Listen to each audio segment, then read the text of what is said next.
place finishes in the Belmont, 2 Kentucky Derby victories, 1 Preakness win. Will today be the day for Nicky? His entry right now at odds of 6-1.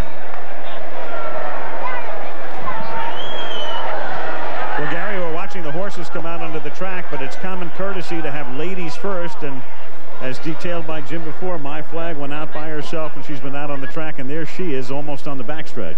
Right, what Mike's doing right now is just trying to keep her as quiet as he can, as relaxed as he can. They're going 1.5 miles today, a distance none of them have run before. Very important to keep them relaxed. The filly out by her lonesome. It's kind of funny the way it works. Mike Smith had been the regular rider on Unbridled Song, but he's had a checkered spring, and of course he's on the shelf right now. And then Jerry Bailey had been riding this horse, but Mike gets the opportunity to ride My Flag today. Well, a little bit of musical chairs here, musical riders. Jerry opted to stick with Wayne. To me, it was a bit unusual. Jerry has done a lot of riding for Shogun in the past, and I wonder if we can read something into that of what Jerry thinks of his trip with Prince of Thieves today. Crowd now anticipating the announcement as they get ready to queue up the sidewalks of New York. Time now for a Belmont tradition, sung by Keith David, lead singer for the Tony-nominated play 7 Guitars. The Sidewalks of New York.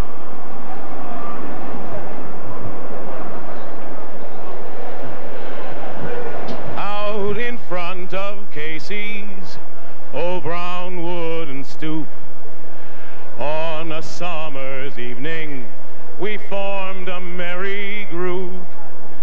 Boys and girls together, we would sing and waltz, while Tony played the organ on the sidewalks of New York. East side, west side, all around the town, the tots sing Ring a Rosie, London Bridge is falling down. Boys and girls together, me and sweet Mamie O'Rourke, we drip the light fantastic on the sidewalks of New York. All right. Now it's time for the post parade. Let's take a look at the horses one by one. Saratoga Dandy, #1, one of the 2 Nick Zito horses, won the Sir Barton Stakes at Pimlico on Preakness Day, a late closer. And his entry mate, Louis Quatorze, winner of the Preakness in stakes equaling record time, 1:53.2. Will this be the day that Nick Zito gets to the winner's circle in New York? #2 is Natural Selection, a 4-length win in the Illinois Derby. Gate to wire last time out. Randy Romero is up. South Salem ships in from England, though he is a Kentucky bred. First start in the United States, first start on dirt. Julie Crone is the jockey. Jamie's First Punch with John Velasquez in the irons. Won the Peter Pan, beat Unbridled Song 2 weeks ago. First time he will have performed in a 2-turn race coming up today. #5 is Prince of Thieves with Jerry Bailey up. Bailey won this race in 1991 with Hansel. Prince of Thieves 3rd in the Derby and 7th in the Preakness. Editor's note, Renee Douglas is the rider because of the injury to Gary Stevens. He has not won in his last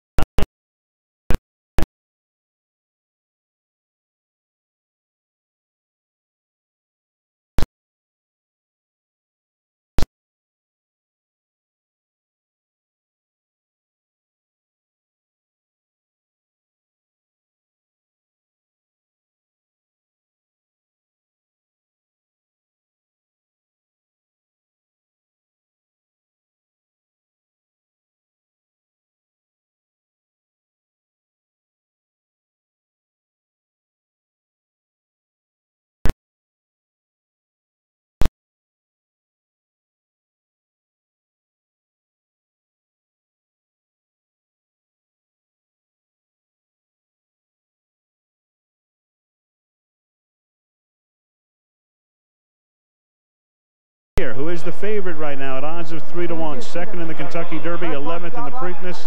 And Chris McCarron in the iron seeks his 2nd Belmont win.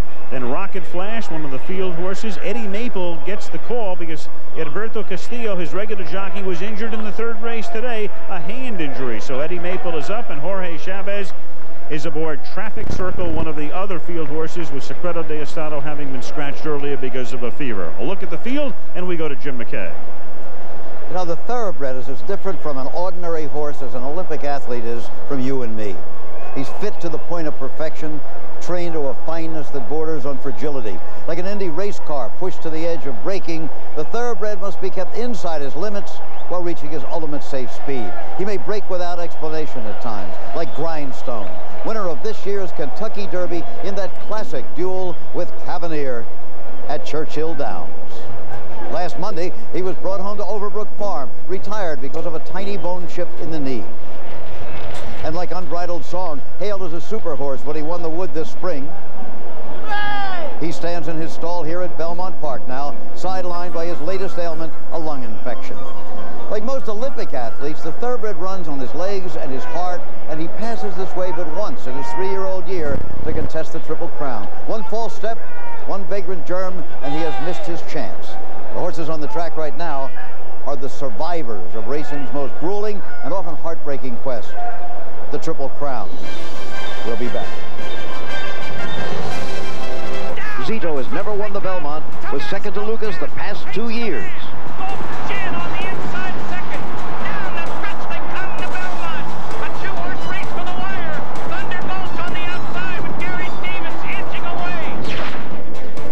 Lukas seeks his 3rd straight Belmont. Can Zito stop him and win his hometown's greatest race?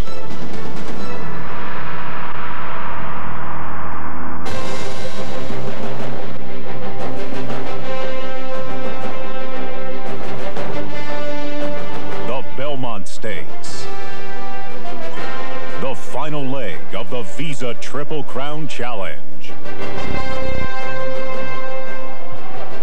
The horses ready to load for the running of the Belmont Stakes. The favorite is Cavalier, 3-1.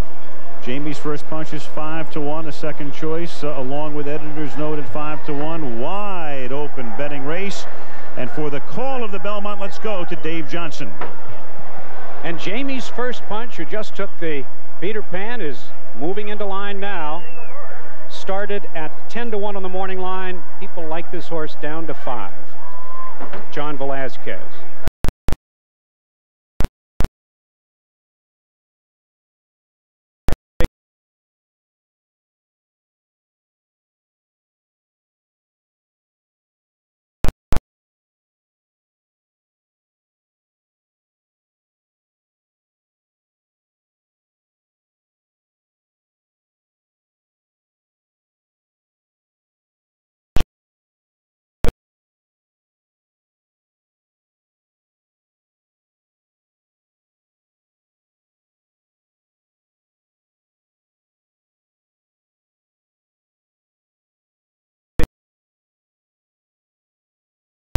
Who tries to win the Belmont for the 3rd straight year. There's Traffic Circle with Chavez, who took the turf race for Mr. Hooper a few moments ago, in contention with Joe Bravo. Now Louis Quatorze drawing way on the outside, 3rd from the end of the gate. Here's Skip Away, who won the Bluegrass so brilliantly. There's Nick Zito, the trainer of Saratoga Dandy, and Louis Quatorze, and a roar from the crowd as we're set for the 1996.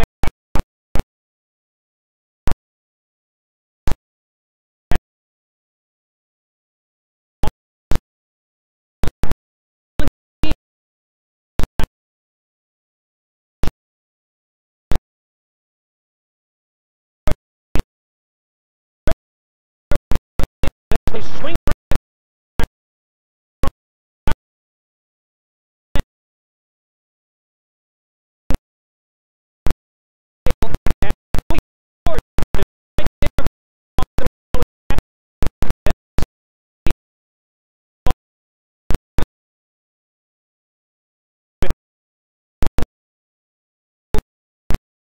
Cap up. Jamie's First Punch is next. In contention, followed by a Rocket Flash on the inside. Middle of the racetrack, that's Traffic Circle, who was last out of the gate. Editor's Note is next. My Flag, the filly, is 2nd from the back, and Saratoga Dandy is last in the field of 14. Down the back stretch, Appealing Skier puts ahead in front. Natural Selection comes right back to challenge, and Louis Quatorze is right there racing in 3rd position.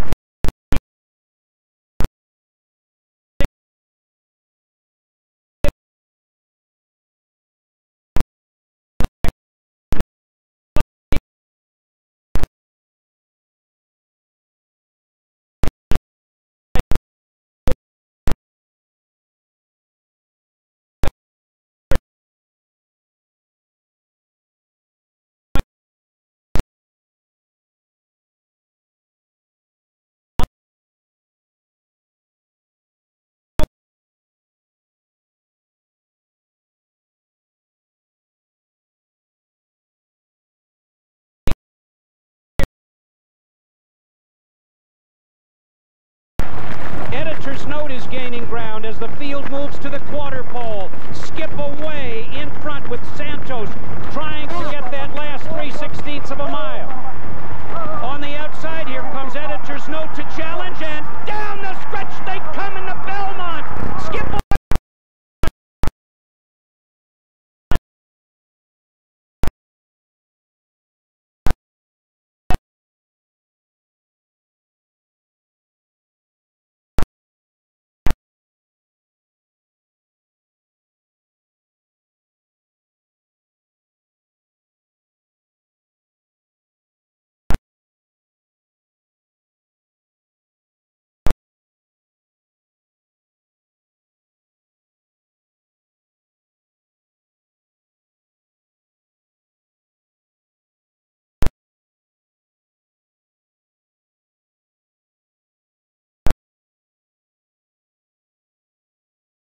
Grindstone now comes back and wins the Belmont with Editor's Note.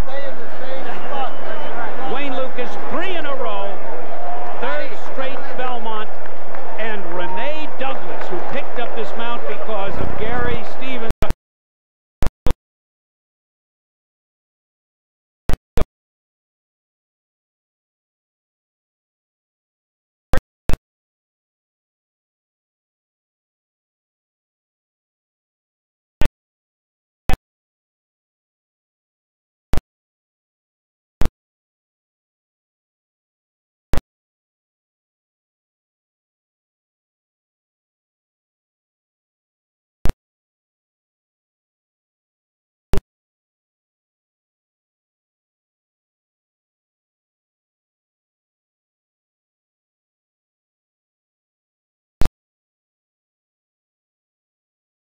Wayne Lukas wins his 3rd consecutive Belmont. An improbable victory because of the injury to Gary Stevens. Renee Douglas wins his first Triple Crown race. And this horse who kept teasing everybody but had not won a race since September 23rd, 1995 at Turfway Park ends a 9-race losing streak by winning the Belmont Stakes.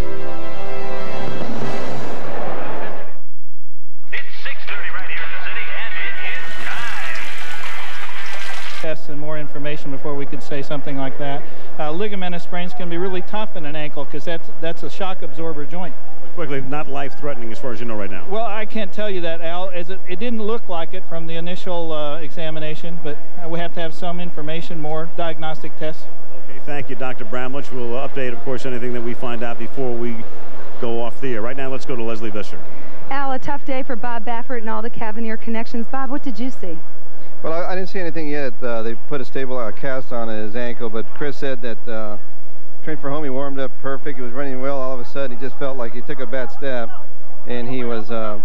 It looks to me like he must have pulled his suspensory ligaments. You know, it's not life-threatening, but it is career-threatening for a horse like that, especially a gelding. But you saw none of this all week, right? No, he's never. This horse is so sound. I mean, he's never. I mean, I would have. This is unbelievable. I'm still in shock about it. I mean, this horse is. That's what I've been bragging about, how his soundness going through the Triple Crown. He's never showed us any signs of anything.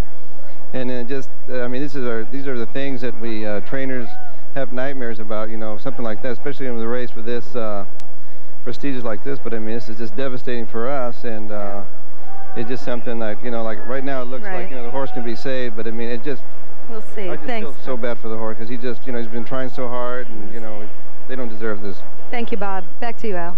All right, thank you very much, Leslie. Then again, if we have any further information, we'll pass it along. Meanwhile, let's go back and we'll take a look at Cavanier as Gary Stevens and Dave Johnson join me now at the top of the stretch. Cavanier is between horses, about 6th at this point. Gary, what happens when this happens in a race? Well, Chris McCarron obviously felt something go awry at that point, and his job is to get the horse pulled up as quickly as he can, keep him out of everybody else's way, but make sure that the horse just isn't injured any worse than the original injury. Meanwhile, let's take a look now at the stretch run. I mean, how crazy is this? You're supposed to be on this horse, right? Well, hopefully I was a big part of what happened here. I was fortunate enough to be able to talk to Renee, and I was actually rooting hard for the horse right here. It's a tough situation to be in, but Renee did an outstanding job. He brought this horse from well off the pace, wove in and out of traffic, and you can see him really getting strong here. Renee is a very strong, up-and-coming rider, and just did an outstanding job. You can see editor's note, he's not wanting to go on a whole lot there. That's kind of been his habits in the past, not to go on and win. Right here, 50 yards from the wire, he decides he wants to be a winner.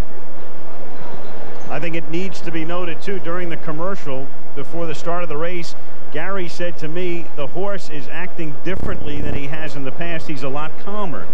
Right, Al. I saw this horse warming up today. He was very, very quiet, and that was something that I hadn't seen in the past.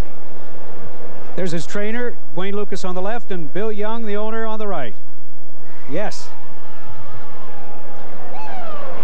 And so there they are, the dynamic duo that also won the Kentucky Derby with Grindstone 5 weeks ago. So Woody Stevens won 5 in a row, and Wayne is 60% of the way there. Editor's note wins it. Skip Away, the Preakness second, is second here.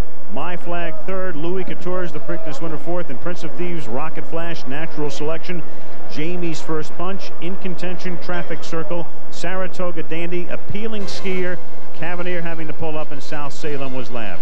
Renee Douglas guiding the winner, editor's note, at the Belmont. This is President Carl Passarella. Thank you, Carl. Thank you, Kenny. Thank you very much. Good to have you with us. You've been good luck charm all spring here. And now here is his honor, Mayor Rudolph Giuliani of New York City, to present the trophy. Well, this is a race that shows endurance and character and determination. Appropriate that it's in Belmont in New York, the capital of the world.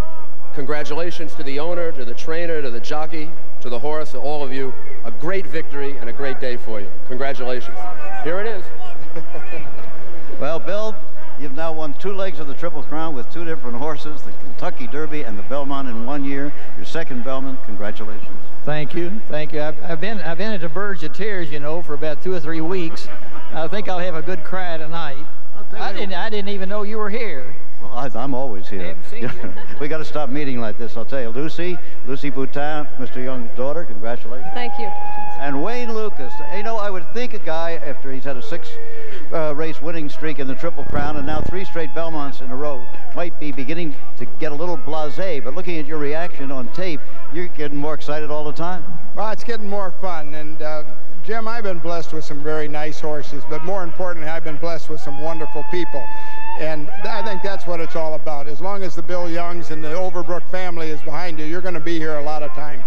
Well, the editor's note was the horse that just couldn't seem to get the idea. He had the talent all along, but he would act up in the paddock. There was always something wrong. How'd you get him straightened out? Well, I think he matured a little bit through the season, the Triple Crown, with all the hauling and going back and forth, but I think the Belmont Strip is conducive to a lot of that too. The big sweeping turns and the 1.5 miles gave me a chance to settle a little closer than he normally did today, and we got a superb substitute ride from Renee Douglas, and he had one on with it. I told Bill earlier in the week, there's one out there with his name on it, and sure enough, there was. There certainly was. We'll be talking to the winning jockey, Renee Douglas, winning his first Belmont mount in just a minute. Got to take a break now and return to Chrysler.